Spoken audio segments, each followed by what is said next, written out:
Така, скъпи съотечественици, това е бобова вода от боб. Боба е черен, затова и водата е черна. Чисто вряла вода. Сега я свалих от котлона.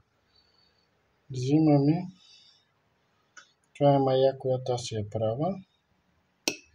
Значи, около грам.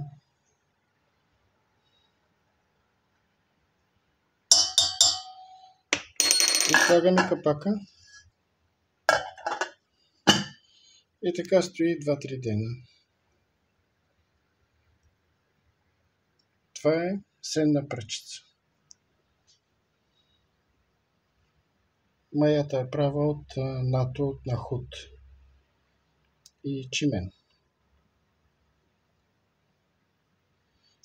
След 3 дена най-много отгоре ще се появи, когато се появява.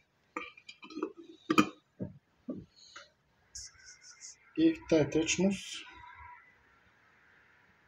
вече може да се разрежда според мен 1:50,